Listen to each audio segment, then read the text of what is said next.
أعوذ بالله من الشيطان الرجيم. بسم الله الرحمن الرحيم.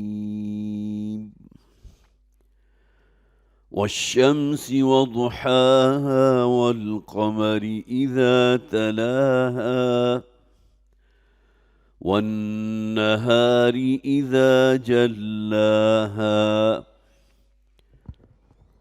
والليل إذا يغشاها والسماء وما بناها والأرض وما طحاها ونفس وما سواها فألهمها فجورها وتقواها قد أفلح من زكاها وقد خاب من دساها كذبت ثمود بطغواها إذ انبعث أشقاها فقال لهم رسول الله ناقة الله وسقياها فكذبوه فعقروها فدمدم عليهم ربهم بذنبهم فسواها ولا يخاف عقباها. صدق الله العظيم. رب اشرح لي صدري ويسر لي أمري واحلل عقدة من لساني يفقه قولي. اللهم ألهمنا رشدنا وأعصمنا من شرور أنفسنا آمین یا رب العالمین. حضرات، جو صورتیں ہم پڑھ رہے ہیں وہ سب کے سب جوڑوں کی شکل میں ہے. سورہ تکویر سے جو سلسلہ شروع ہوا تھا، سورہ تکویر کا جوڑا سورہ انفطار تھا. سورہ مطففین ہم نے پڑھی، اس کا جوڑا سورہ انشقاق تھا. پھر سورۃ البروج ہم نے پڑھی، اس کا جوڑا سورہ طارق تھا. والسماء ذات البروج والسماء والطارق.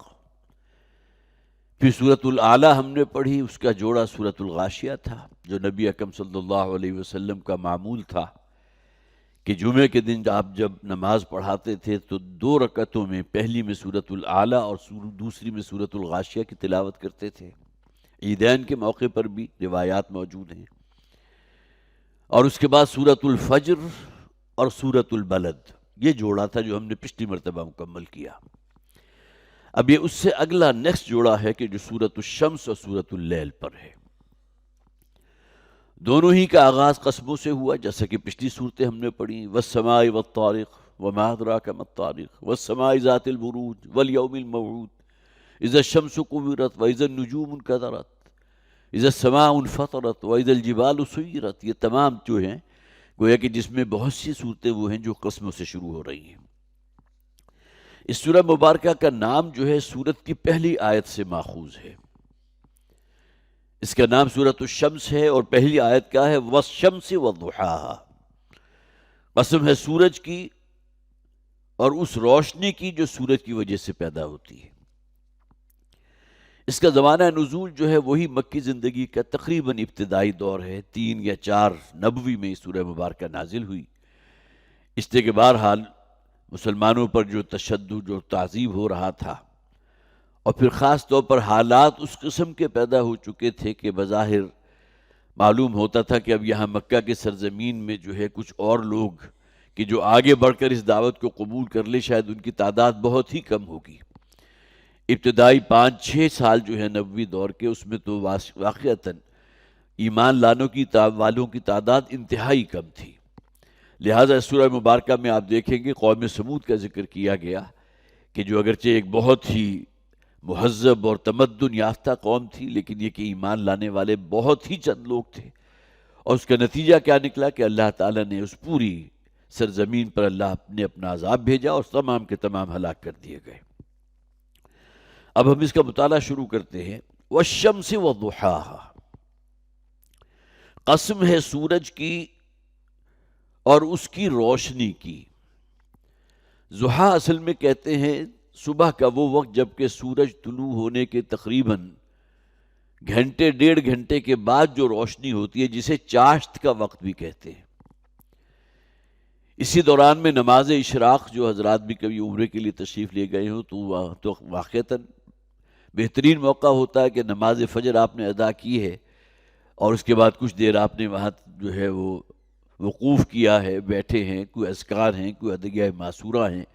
اس کے بعد نماز اشراق پڑھ کر عام طور پر لوگ جو ہے واپس اپنے ہوٹلوں کو جاتے ہیں. تو اشراق کا وقت ہے، سورج چڑھنے کے کچھ دیر کے بعد، جبکہ سورج کے اندر ابھی وہ تمازت پیدا نہیں ہوئی ہوتی. ایک دھوپ ہوتی ہے جس کے اندر گرمی ہے، اور خاص طور پر سرزمین عرب میں جو وہ گرمی جو ہے اپنی انتہا کو پہنچی ہوتی ہے. تو ضحیٰ اس وقت کو کہتے ہیں جبکہ روشن ہو جائے دن، لیکن یہ کہ اس کے اندر ابھی وہ گرمی اور تپش پیدا نہ ہو. تو والشمس وضحاها، قسم ہے یا گواہ ہے سورج اور سورج کے ذریعے جو روشنی پیدا ہوئی ہے، جس سے گویا کہ اب نئے دن کا آغاز ہوا ہے. اور جیسا کہ میں نے آپ کو وہ شعر پہلے بھی سنایا تھا، ہم ایسے اہل نظر کو ثبوت حق کے لیے اگر رسول نہ آتے تو صبح کافی تھی.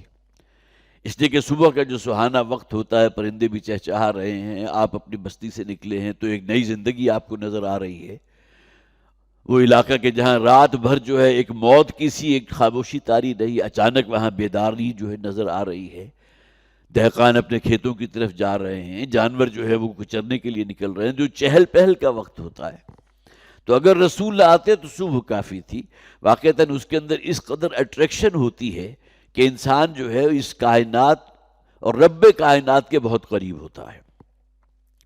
والقمر اذا تلاہا، یہاں بھی نوٹ کیجئے یہ پہلی 5 آیات جو ہیں وہ قسموں پر مشتمل ہیں، بلکہ 6 آیات ہیں. اور قسم ہے چاند کی جبکہ وہ سورج کے پیچھے چلا آتا ہے. تلا یتلو کے معنی آتے ہیں کسی کو فالو کرنا. حالانکہ چاند اور سورج کو فالو کرنے والی کوئی بات نہیں ہے، صرف فرق یہ ہے کہ جیسے ہی سورج ڈھل جاتا ہے اور اندھیرا ہوتا ہے تو چاند اپنا وجود ظاہر کر دیتا ہے.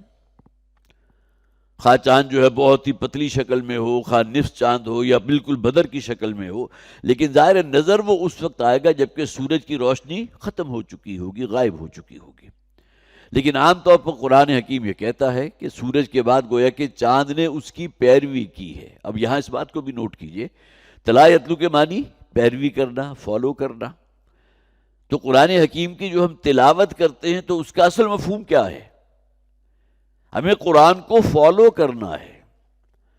تلا یتلو اس اعتبار سے بھی بالکل درست ہے کہ آپ قرآن کو فالو کر رہے ہیں کہ آپ کی انگلی جو ہے قرآن کے مصحف کے اوپر چل رہی ہے اور اسی کے تحت آپ قرآن کی تلاوت کر رہے ہیں.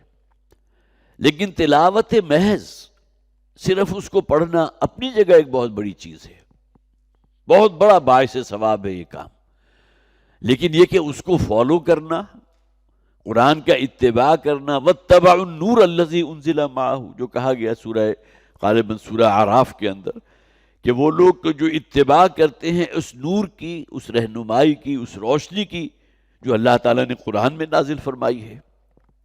تو وَالْقَمَرِ إِذَا تَلَاهَا، دوسری قسم جو کہی گئی وہ چاند کی قسم ہے، جبکہ وہ فالو کرتا ہے سورج کے ڈھلنے کے بعد، سورج کے غائب ہو جانے کے بعد چاند جو ہے وہ اپنا وجود ظاہر کر رہا ہے.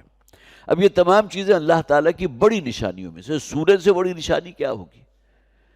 جس درجے کی تپش اور حرارت سورج کے اندر موجود ہے، کروڑوں ڈگری سینٹی گریڈ جو ہے سورج کا ٹیمپریچر ہے، جو 9 کروڑ میل کے فاصلے پر ہونے کے باوجود زمین پر اس کی تپش آپ محسوس کرتے ہیں.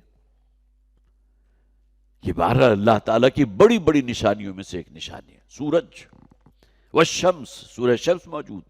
کتنے مقامات پر قرآن حکیم نے سورج کو ایک بہت بڑی نشانی کے طور پر پیش کیا. والقمر اذا تلاہا، سورج کے اندر جو روشنی ہے اس میں گرمی ہے، حدت ہے، تمازت ہے، وہاں کمبسٹن کا عمل جاری ہے، حرارت اس سے بہت بے بہا حرارت نکل رہی ہے.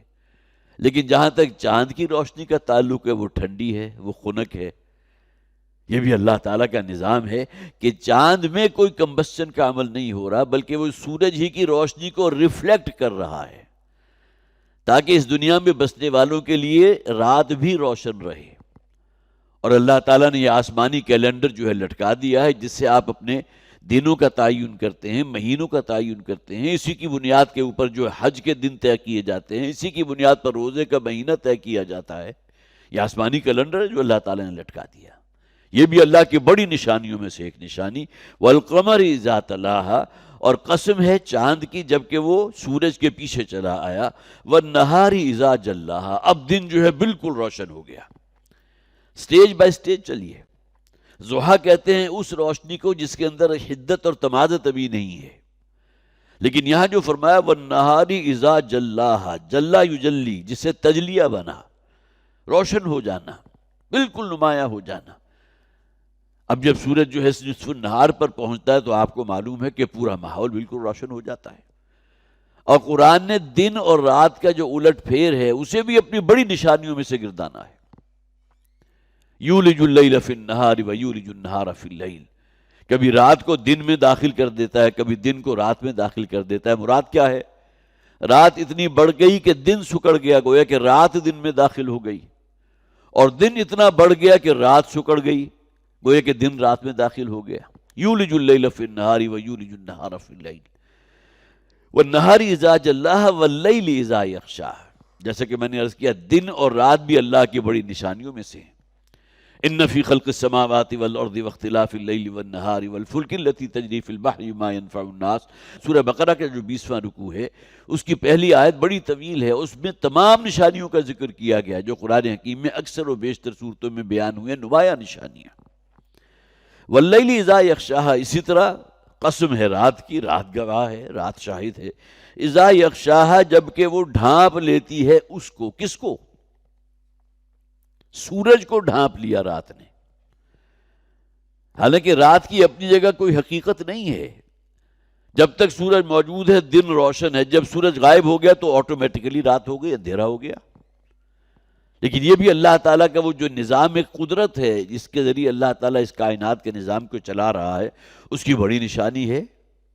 ان فی خلق السماوات والارض واختلاف اللیل والنہار لآیات لأولی الالباب، زمین و آسمان کی تخلیق میں اور رات اور دن کے ایک دوسرے کے پیچھے چلے آنے میں بڑی بڑی نشانیاں ہیں ان لوگوں کے لیے جن کو شعور حاصل ہے۔ والسماء وما بناہا، اور قسم ہے آسمان کی اور اس کی جس نے اس کو بنایا۔ اکثر و بیشتر مفسرین نے یہاں ترجمہ اسی طرح کیا ہے، کیونکہ یہاں ما جو ہے وہ من کے معنی میں ہے۔ آسمان ہے نا جو ہمیں نظر آ رہا ہے، سورج ہے جو ہمیں نظر آ رہا ہے، اس کا بنانے والا بھی تو کوئی ہے یا نہیں؟ یہ تمام چیزیں خود رو ہیں، معاذ اللہ، یہ اللہ کے تخلیقات میں ضربہ سلام ہے۔ یہ چیزیں اس کائنات کی، اس کی تسخیر کے بارے میں انسان اگر سوچتا ہے تو گمسم ہو کر رہ جاتا ہے، کتنی وسیع اور اس کائنات ہے۔ وَالسَّمَاءِ وَمَا بَنَاهَا، اور یہ چھت جو تم اپنے سروں کے اوپر تنی ہوئی دیکھتے ہو، جس کا کوئی ستون تمہیں نظر نہیں آ رہا، قسم ہے اس چھت کی بھی اور اس کی بھی کہ جس نے اس چھت کو بنایا۔ یہاں گویا کہ ما جو ہے وہ من کے معنی میں ہے، ومن بناہا، اور قرآن حکیم میں بہت سی مثالیں موجود ہیں۔ فَانْكِحُوا مَا طَابَ لَكُم مِّنَ النِّسَاءِ مَثْنَىٰ وَثُلَاثَ وَرُبَاعَ، اب یہاں ما جو ہے من کے بارے میں ہے کہ نکاح کرو ان عورتوں سے جو تمہیں پسند ہوں، خواہ وہ 2 کی تعداد میں ہیں، 3 میں ہیں، 4 کی حد تک ہمارے دین نے اجازت دی ہے۔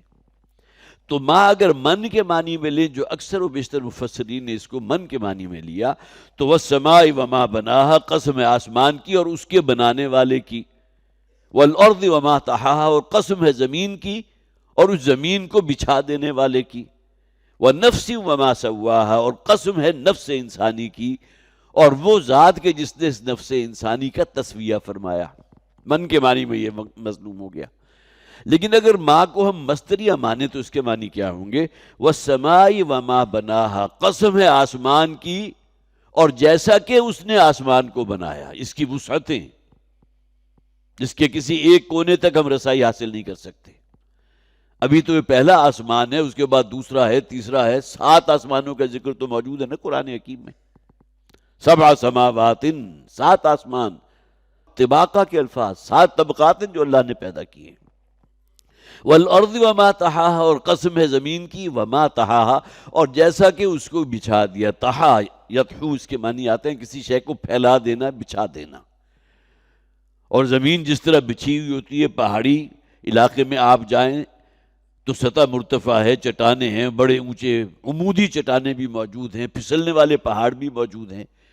پچھلی صورت میں ہم نے پڑھا تھا کہ جہنم میں ایک پہاڑ ایسا ہے کہ جس پر چڑھنے کو کہا جائے گا اور انسان چڑھ نہیں سکے گا، وہ پھسلتا رہے گا اور پھر ابدی زندگی اس کا ہی وظیفہ جاری رہے گا. یہ ایک سزا کی شکل ہے، عذاب کی شکل ہے. تو والسماء وما بناها والارض وما طحاها، اگر ماں کو مصدریہ مانے تو اس کے معنی کیا ہوں گے؟ اور زمین کی قسم جیسا کہ اس کو بچھا دیا ہے، ماں کی گود کی طرح، گویا کہ تمہاری ہر ضرورت جو ہے زمین میں اللہ تعالیٰ نے تمہیں فراہم فرما دی ہے. یہاں سے نباتات ہیں، یہاں حیوانات ہیں جن کا گوشت تم کھاتے ہو. اسی زمین کے گرد ایک پوری تہ جو ہے وہ آکسیجن کی ہے، موجود ہے، ہوا موجود ہے جس سے تم سانس لے رہے ہو. اور پانی کے کتنے وسیع اور عریض ذخائر ہیں کہ جو اللہ تعالیٰ نے، خواہ وہ پہاڑ کی چوٹیوں پر گلیشیئرز کی شکل میں ہوں کہ جہاں سے رفتہ رفتہ پانی جو ہے پگھلتا ہوا نیچے جو ہے چشموں کی شکل میں آتا ہے، پھر نالے کی شکل اختیار کرتا ہے، پھر بڑا دریا، پاٹدار دریا بن جاتا ہے. یہ تمام چیزیں ہمارے مشاہدے کی ہیں. تو وما طحاها، جیسا کہ اس زمین کو اللہ نے بچھا دیا ہے، ایک بچھونا بنا دیا. والنفس وما سواها، اور قسم ہے نفس انسانی کی، وما سواها. اگر ماں کو ہم من کے معنی میں لیں تو کیا ہوگا؟ اور اس نفس کے بنانے والے کی، جس نے اس کا تصفیہ کیا. لیکن اگر دوسرے معنی میں لیں گے، مصدریہ معنی میں لیں گے، تو اس کے معنی کیا ہوں گے؟ وَنَفْسٍ وَمَا سَوَّاهَا، اور قسم ہے نفس کی جیسا کہ اس نے اس کا تصفیہ کیا ہے. یہ تصفیہ کے الفاظ ہم نے پچھلی صورتوں میں بھی پڑھے تھے کہ تصفیہ کسے کہتے ہیں. اللہ تعالیٰ نے اپنے مخلوقات کا ایک سافٹ ویئر بنا دیا. مکھی ہے اور شہد کی مکھی ہے. بظاہر اگر آپ دیکھیں گے فزیکلی ان کے اندر کوئی بہت زیادہ نمایاں فرق نہیں ہے، وہی پر اس کے ہیں، وہی آنکھیں اس کی ہیں، وہی 6 ٹانگیں یا 8 ٹانگیں جتنی ہیں ان دونوں کی ایک ہے، صرف جسامت تھوڑی سی بڑی ہے.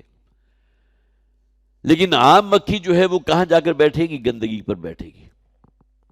اور شہد کی مکھی جائے گی کسی پھول کی تلاش میں.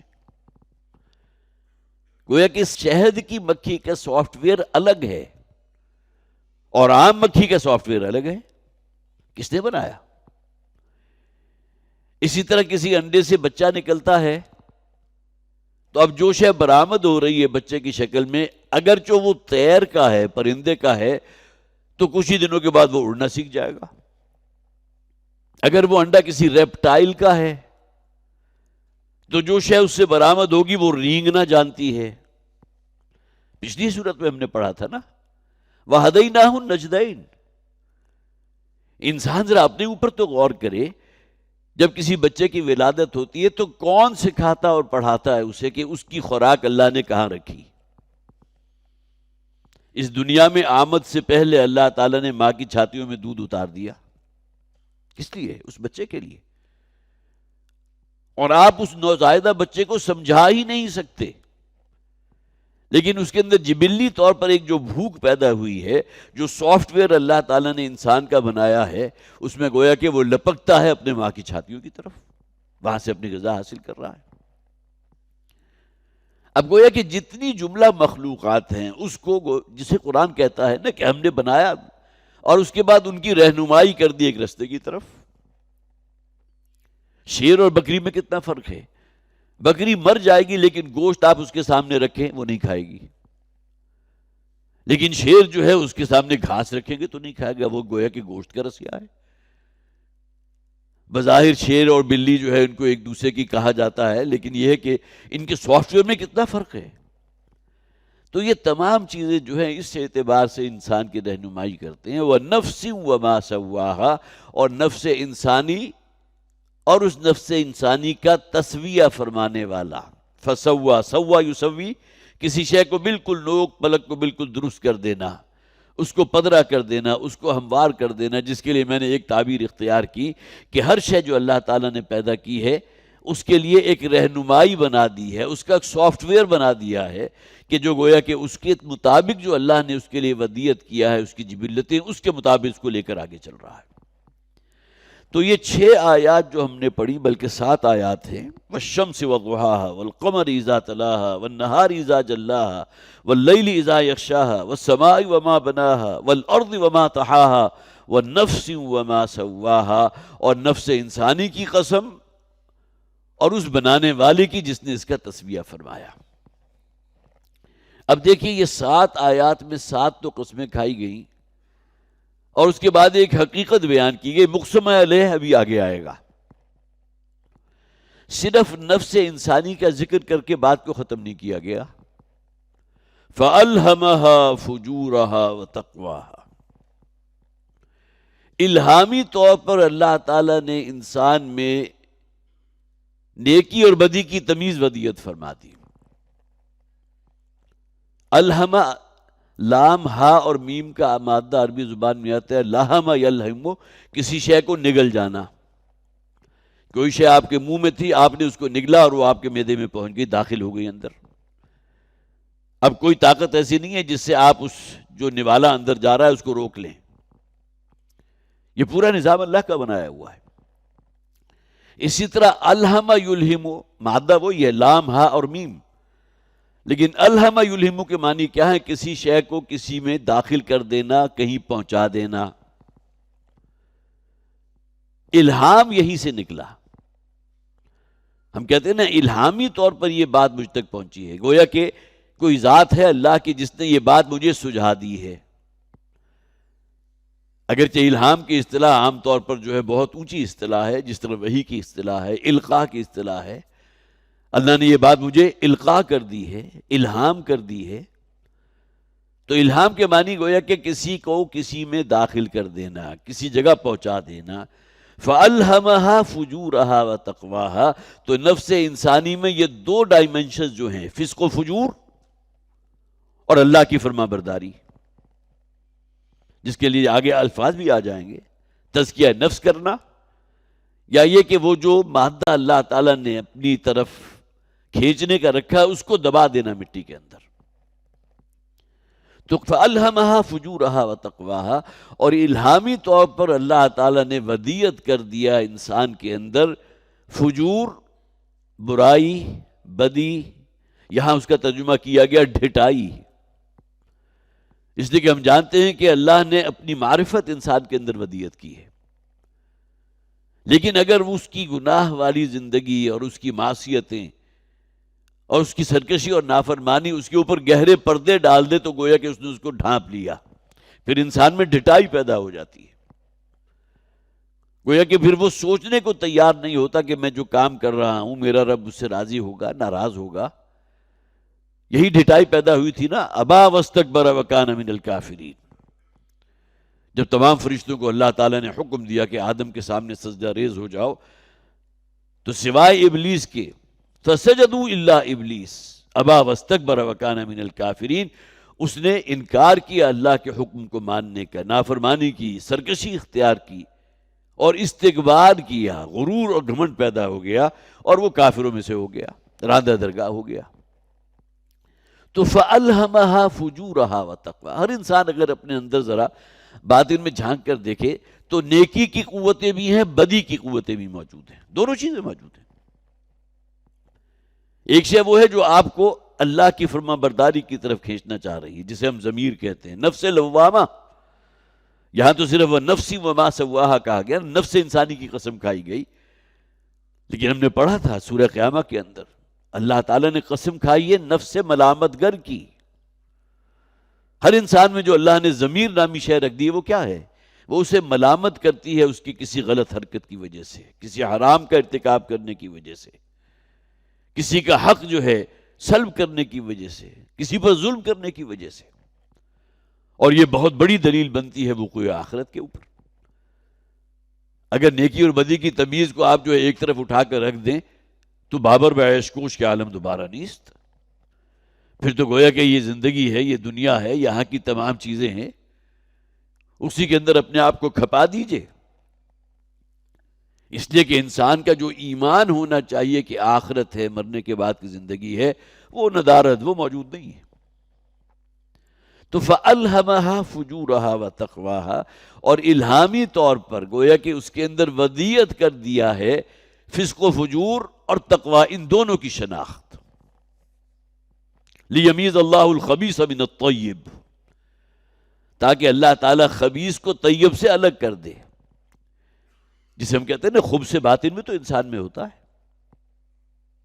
یہ وہ رستہ ہے جو شیطان کا دکھایا ہوا رستہ ہے، جو انسان کو ضلالت اور گمراہی میں بہت دور تک پہنچا جاتا ہے۔ فَقَدْ ضَلَّ ضَلَالًا بَعِيدًا، اب یہ شخص جو ہے گویا کہ بہت دور کی گمراہی میں نکل گیا۔ تو وہ 7 آیات جو ہم نے پہلے پڑھی جس میں قسمیں کھائی گئیں، وَالشَّمْسِ وَضُحَاهَا وَالْقَمَرِ إِذَا تَلَاهَا إِلَى آخِرِ الْآيَةِ، فَأَلْهَمَهَا فُجُورَهَا وَتَقْوَاهَا، نفس انسانی کی جو قسم کھائی گئی تھی اسی کی آگے ایکسپلینیشن آ رہی ہے کہ اللہ تعالیٰ نے نیکی اور بدی کی تمیز بھی انسان میں ودیت کر دی ہے۔ قد افلح من زکاہا، یقیناً کامیاب ہو گیا۔ افلح یفلح، فوز و فلاح ہمارے ہاں استعمال ہوتا ہے، فلاحی کام، وہ کام کہ جس کا اجر آپ کو آخرت میں بہترین شکل میں ملے گا، جو آپ کو فلاح تک پہنچا دے گا۔ مخلوق خدا کی فلاح بھی کسی درجے میں مطلوب ہے، لیکن اصل شے اللہ کو راضی کرنا، آخرت کی فلاح۔ اسی سے فلاح بنا ہے، زمین کو کھود کر، گویا کہ اگر کسی شخص نے کوئی دفینہ، کوئی خزانہ حاصل کیا ہے تو زمین کو کھود کر حاصل کیا نا، محنت کی اور اس کو مل گیا۔ ہمیں معلوم ہے زمین کے اندر جو مختلف اورز ہیں، تو سونا بھی موجود ہے زمین میں، تانبا بھی موجود ہے، کتنی دھاتیں موجود ہیں، لیکن ان کو حاصل کرنے کے لیے محنت کرنی پڑتی ہے، کھودنا پڑتا ہے، کھدائی کرنی پڑتی ہے۔ کامیابی تو تبھی ملے گی نا۔ تو قد افلاح من زکاہا، یقیناً کامیاب ہو گیا، فوز و فلاح تک پہنچ گیا وہ کہ جس نے اپنا تزکیہ کر لیا۔ یہاں نوٹ کیجئے تزکیہ کے الفاظ آ گئے، جس نے اپنے آپ کو پاک صاف کر لیا، اپنے آپ کو پاکیزہ بنا لیا۔ جو بھی رذائل انسان کے ساتھ لگے ہوئے ہیں، جسے نفس امارہ کہا گیا نا، یہ حیوانی تقاضے ہیں، جبلتیں ہیں، عجز ٹو ڈومینیٹ ہے، حب تفوق ہے، یہ تمام چیزیں کیا ہیں؟ اس دنیا میں کچھ گویا کہ لوگوں کے اندر ایک اپنی حیثیت کو منوانا، اس کے لیے صحیح غلط ہر شے کو روا کر دینا، ظلم اور جور کی چکیوں میں سے لوگوں کو گزارنا۔ بڑے بڑے سرکش گزرے ہیں اس دنیا کی دھرتی کے اوپر، اور انہوں نے کیسے کیسے ظلم کیے ہیں، لیکن یہ کہ اندر صرف وہی ایک خواہش ہوتی تھی کہ معلوم ہو لوگوں کو کہ ایک شخص تھا کہ جس کی اتنی وسیع سلطنت تھی کہ جس کی کوئی مثال دنیا میں نہیں ملتی۔ تو یہ تمام چیزیں انسان کے اندر موجود ہیں۔ تزکیہ کیا ہے؟ ان چیزوں کو ختم کر کے اپنے اندر نکھار پیدا کرنا۔ یہ جتنے بھی رذائل ہیں، خواہ وہ اخلاق سے متعلق ہوں، شہوات سے متعلق ہوں، ان تمام کو کاٹ پھینکنا، تزکیہ تو یہ۔ اس کا مادہ زال، کاف اور یا ہے، زکا، اسی سے زکوٰۃ بنا۔ زکوٰۃ بھی ایک ذریعہ بنتا ہے تزکیے کا۔ انسان کی دل میں بڑی گہری محبت ہے مال کی، سال بسال یہ کم سے کم نصاب ہے کہ جو تمہیں نکالنا ہے، یہ زکوٰۃ بن گئی۔ گویا کہ انسان نے اپنے آپ کو مال کی محبت سے پاک کرنے کے لیے کوئی تگ و دو کی ہے، کوئی محنت کی ہے، کوئی ایفرٹ کی ہے۔ یہ الگ بات ہے، یہ کم سے کم تقاضا ہے، یہ حقوق اللہ میں سے وہ حق ہے جو مالی اعتبار سے کم تر ہے۔ باقی اللہ کو نے جس کو بہت کچھ دیا، تو اس زکوٰۃ سے آگے بڑھ کر بڑی مدات موجود ہیں۔ انما الصدقات للفقراء والمساکین والعاملین علیہا والمؤلفۃ قلوبہم، کسی قرض دار کو جو ہے اس کو قرض کی گردن سے نجات دلا دینا، کسی کو ہیلپ آؤٹ کرنا، کسی بیمار کے لیے دوا دارو کا بندوبست کر دینا، یہ تمام چیزیں وہ ہیں جس میں مال صرف ہوتا ہے، یہ صدقات ہیں، خیرات ہیں۔ تو فَأَلْهَمَهَا فُجُورَهَا وَتَقْوَاهَا قَدْ أَفْلَحَ مَنْ زَكَّاهَا، گویا کہ پہلی 8 آیات ہیں جس میں قسمیں کھائی گئی، اور اس کے بعد مقسم علیہ کیا ہے، کس شے پر قسم کھائی گئی؟ قد افلح من زکاہا، کامیاب ہو گیا، فوز و فلاح سے ہمکنار ہو گیا جس نے اپنے آپ کو پاکیزہ بنا لیا، جس نے اپنے آپ کو پاک کر لیا، رذائل سے اپنے آپ کو پاک صاف کر دیا۔ دنیا کی محبت، روپے پیسے کی محبت سے یہ کھرچ کھرچ کر نکالنے کی کوشش کی ہے جس شخص نے، وہ ہے کہ جس نے اپنا تزکیہ کر لیا۔ عام طور میں مثال اس کی دی جاتی ہے، جن کو معلوم ہے وہ اپنی جگہ، لیکن پھر جو حضرات بھی نئے ہیں، کہ ماری اگر کوئی ایک پودا اس نے لگایا ہے کسی باغ میں، باغیچے کے اندر، تو وہ چاہتا ہے کہ یہ پودا نشو و نما پائے، پھلے پھلے، اور 2 سال کے بعد جو ہے یا 3 سال کے بعد اس کے اندر جو پھل، جس پھلدار پودوں کے آپ نے لگایا ہے اس سے آپ پھل حاصل کر سکیں۔ لہذا وہ کیا کرتا ہے کہ کھرپا اس کے ہاتھ میں ہے اور ارد گرد جو جھاڑ جھکاڑ لگا ہوا ہے اس کو نکال دیتا ہے۔ اور بڑی منطقی سی بات ہے کہ زمین کی جو قوت نمو ہے، یہ جھاڑ جکاڑ کہیں اس کو اپنے اندر جذب نہ کر لیں۔ نتیجہ کیا نکلے گا کہ وہ پودا جو اس نے بڑی چاو سے لگایا اسے پنپنے کا موقع نہیں ملے گا۔ لہٰذا یہ جو رذائل ارد گرد جمع ہوئے ہیں اسے دور کرتا ہے، وہ نکال دیتا ہے۔ یہ عمل تزکیہ ہے، تاکہ زمین کی قوت نمو جو ہے کل کے کل اس پودے کے لیے وقف ہو جائے جو بالآخر تناول درخت بن کے، اور پھر وہ پھل بھی لائے گا، اس کے فائدے کا ایک بہت بڑا سبب بنے گا۔ یہ تزکیہ ہے۔ قد افلح من زکاہا وقد خاب من دساہا، اور خائب و خاسر ہوا، ناکام ہوا، نامراد ہوا جس نے اسے دبا دیا، نفس کو دبا دیا۔ کس میں؟ زمینی خواہشات کے اندر۔ زمین کی قسم کھائی گئی تھی نا۔ یہ زمینی خواہشات کیا ہیں؟ اسی زمین میں پھلنا، پھولنا اور پھیلنا، اور یہی اسی زمین میں جو ہے زر بھی موجود ہے، زن بھی موجود ہے۔ یہ تمام چیزیں کیا ہیں جو انسان کو گویا کہ پستی کی طرف کھینچ رہی ہیں۔ نفس امارہ، وہ جو 3 گریڈز ہم نے پڑھے تھے سورہ فجر کے آخر میں، یا ایتھا النفس المطمئنۃ ارجعی الی ربک راضیۃ مرضیہ، اے مطمئن نفس۔ یہ نفس مطمئنہ بلند ترین سطح ہے، جسے یقین ہو جائے اللہ کا کہ وہ اس کا رب ہے، وہ اس کا پالنہار ہے، وہ اس سے بڑھ کر بہتری کا چاہنے والا ہے۔ اسے معلوم ہے اس بندے کے حق میں خیر کیا ہے، شر کیا ہے، اور اس کا اطمینان ہے رب کے فیصلے پر۔ اس سے بڑھ کر اطمینان کس شخص کو حاصل ہوگا؟ یہ نفس مطمئنہ ٹاپ لیول پر۔ پھر نفس ملامتگر، جس کا بھی میں نے ذکر کیا، سورہ قیامہ دوسری آیت، لا اقسم بیوم القیامہ ولا اقسم بالنفس اللوامہ، نفس لوامہ کی قسم کھائی گئی۔ پھر نفس مطمئنہ ہے کہ جو سورہ فجر میں ہم نے پڑھا تھا، تو یہاں خاص طور پر نوٹ کیجئے، وقد خاب من دساہا، ہا کی ضمیر جو ہے وہ نفس کی طرف جا رہی ہے، جس نے اپنے نفس کی گویا کہ نفسانی خواہشات اور زمینی خواہشات ہی کا اسیر ہو کر رہ گیا، اپنے آپ کو غرق کر دیا اسی زمین کے اندر، جس کے بارے میں سورہ کہف کے آخر میں فرمایا گیا نا، وہ لوگ جن کی کل سعی و جہد، الذین ضل سعیہم فی الحیات الدنیا وہم یحسبون انہم یحسنون صنعا، جن کی ایفرٹ، جن کی کوشش، جن کی محنت کل کے کل صرف دنیا کی زندگی کے لیے رہ گئی، اور اس سے آگے بڑھ کر کچھ سوچنے کو بھی تیار نہیں ہے، کہ موت بھی منہ کھولے سامنے کھڑی ہے، کچھ معلوم نہیں کہ کس وقت اچانک وہ آپ کو دبوچ لے۔ ہمارے آنکھوں کے سامنے سینکڑوں مثالیں ایسی موجود ہیں، نہ اس شخص کو پتا تھا، نہ اس کے قرب جوار کے جو بھی اس کے اعزاء و اقارب تھے ان کے علم میں تھا۔ رات کو سوئے ہیں اور صبح جو ہے جب گھر والوں نے جگانے کی کوشش کی تو معلوم ہوا کہ روح جو ہے وہ جا چکی ہے اپنے رب کے پاس، اب صرف ایک دھڑ موجود ہے، جسد خاکی موجود ہے۔ تو اگر انسان ان تمام لذتوں کے اندر اس درجے، زمینی خواہشات میں اس درجے کہیں نیچے گہرا اتر جائے کہ اپنے رب کو بھول جائے، الہاکم التکاثر حتی زرتم المقابر، سورہ تکاثر ہم پڑھیں گے، تمہیں غافل کر دیا تمہاری موت سے بھی اور آخرت سے بھی اور اپنے رب سے بھی، یہ کثرت کی طلب، یہ طمع اور حرص اور لالچ، اس نے تمہیں قبروں تک پہنچا دیا۔ تو قد افلح من زکاہا وقد خاب من دساہا، بہت خوبصورت آیات ہیں۔ فوز و فلاح سے ہمکنار ہو گیا، کامیاب ہو گیا، بامراد ہو گیا وہ شخص جس نے اپنے آپ کو پاک کر لیا ہے، پاکیزہ بنا لیا ہے، اپنا تزکیہ کر لیا ہے، باطنی نجاستوں سے، جو زمینی خواہشات ہیں، جو نفسانی خواہشات ہیں، ان کی آلودگیوں سے اپنے آپ کو پاک کر لیا، اور ناکام اور نامراد ہوا وہ شخص کہ جس نے اپنے نفس کو گویا کہ اسی دنیا کے سپرد کر دیا، یہی دفن کر دیا۔ بڑی خوبصورت دعا ہے، مسند احمد، حضرت عائشہ صدیقہ رضی اللہ تعالی عنہ راویہ ہیں، مسند احمد میں موجود ہیں، کہ وہ فرماتی ہیں کہ ایک رات میری اچانک آنکھ کھلی تو میں نے دیکھا کہ نبی اکرم صلی اللہ علیہ وسلم بستر پر موجود نہیں ہے۔ ظاہر ہے کوئی وسیع و عریض گھر تو نہیں تھا، کوئی بہت بڑا بیڈ روم نہیں تھا، تو ٹٹول کر محسوس کیا، لیکن یہ کہ حضور نظر نہیں آئے۔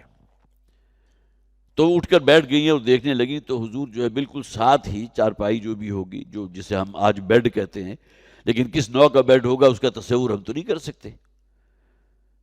ظاہر ہے کہ نبی اکرم صلی اللہ علیہ وسلم نے تو زندگی بسر کی ہے، تو جسے آپ نے فرمایا ایک غلام کی سی زندگی بسر کی ہے، میں غلام ہوں اور غلاموں ہی کی طرح اکڑوں بیٹھ کر کھانا کھاتا ہوں، ایک حدیث کے الفاظ ہیں۔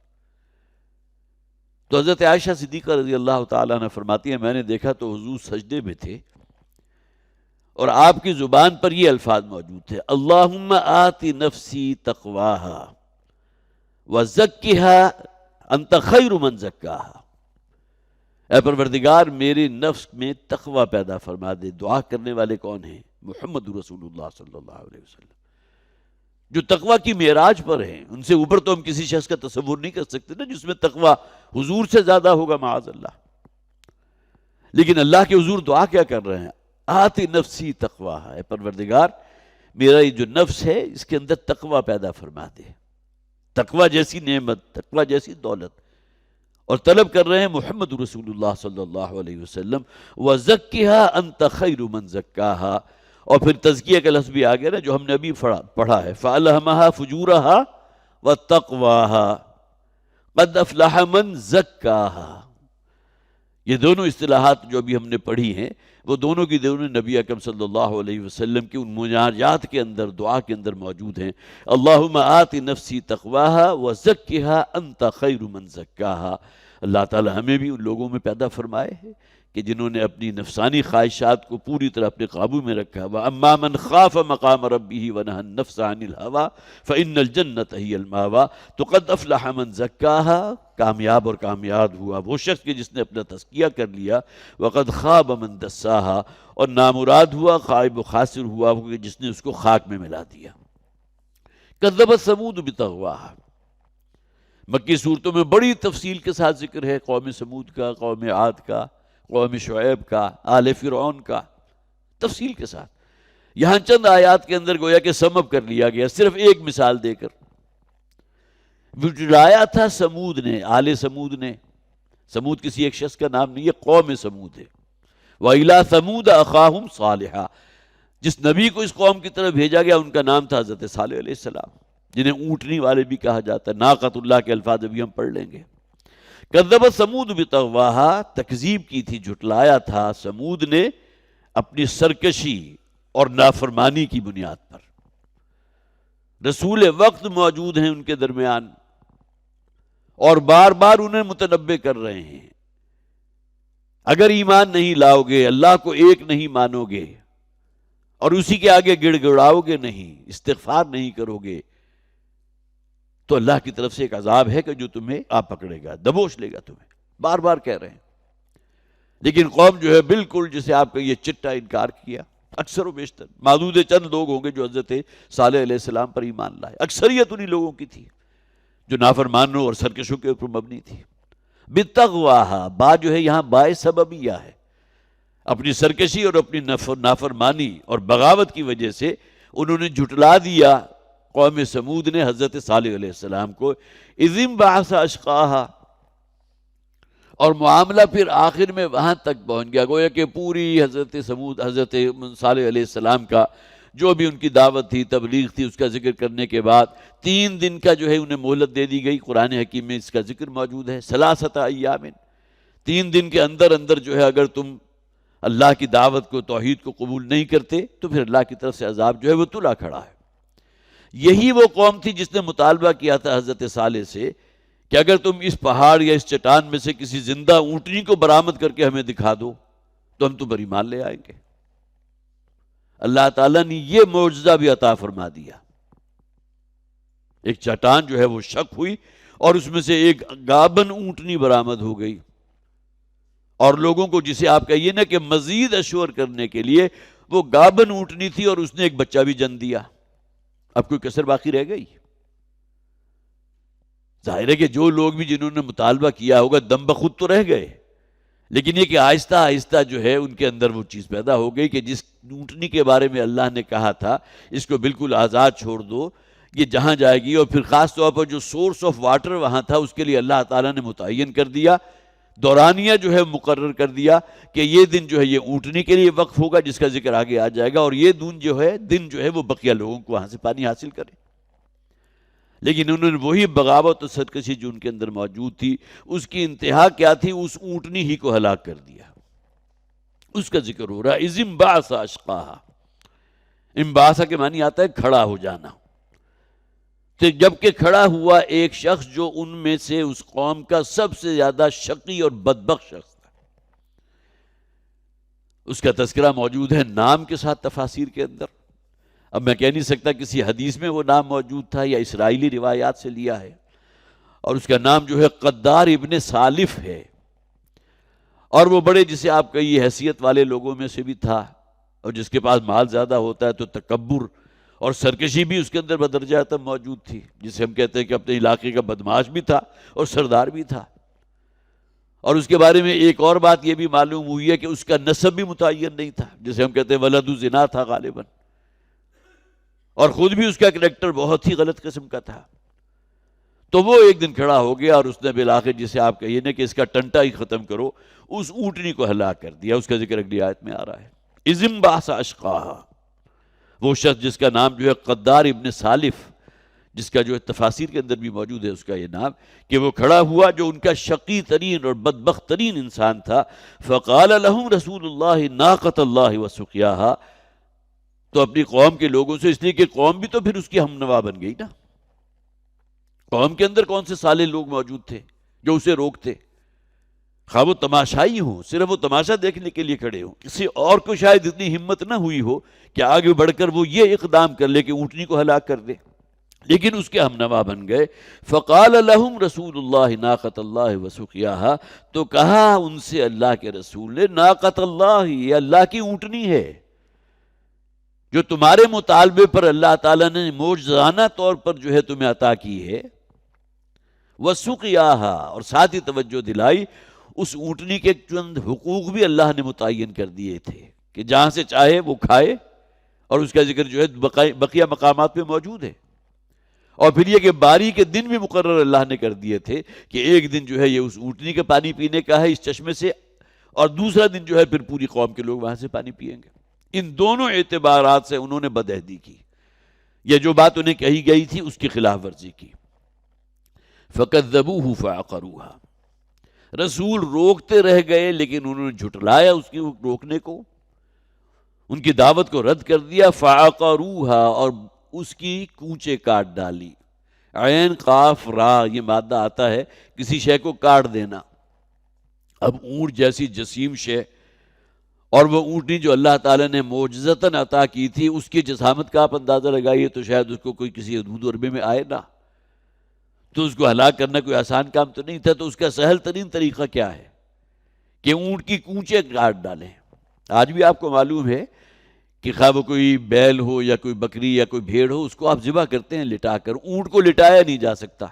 ایک تو اس کی گردن اتنی لمبی ہے کہ اس کی لپیٹ میں اگر کوئی شخص آ جائے تو شاید اس کا زندہ بچنا ہی مشکل نہ ہو، اور اسی طرح اس کی ٹانگیں جتنی جو ہے وسیع و عریض ہیں جہاں تک اس کی رسائی ہے، تو وہ ممکن نہیں ہوتا۔ تو اونٹ کا آج بھی نحر کیا جاتا ہے کہ کھڑی ہوئی حالت میں اونٹ کے صرف جو ہے وہ پیر باندھ دیے، اور اس کے بعد جو شخص بھی ہے اس نے ایک بہت سا بڑا سا خنجر لیا اور اونٹ کے بالکل یہ گردن کی جو جڑ ہوتی ہے جہاں سے گویا کہ مین وہ آرٹریز گزر رہی ہیں اس کے دل کی طرف، ان کو قطع کر دیا۔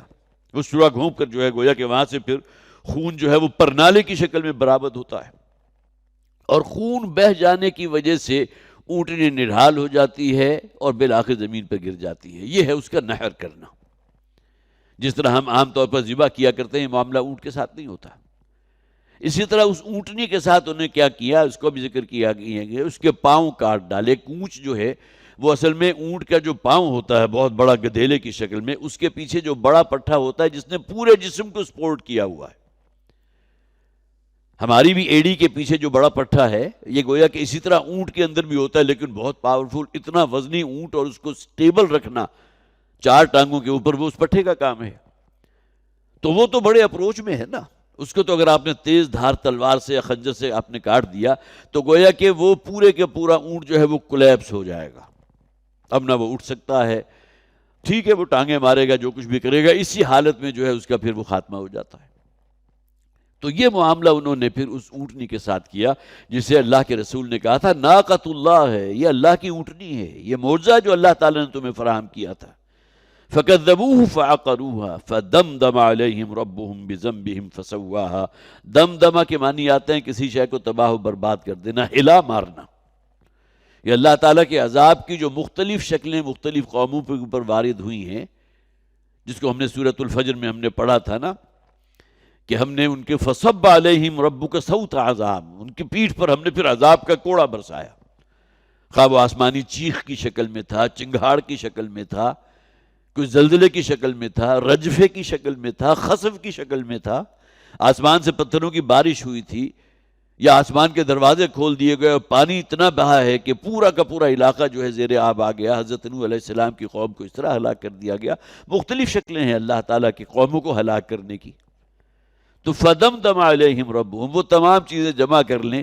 لیکن بہرحال قرآن حکیم میں جہاں حضرت صالح علیہ السلام کا ذکر ہے تو وہاں خاص طور پر اس عذاب کا ذکر ہے جسے قرآن الصیحہ کہتا ہے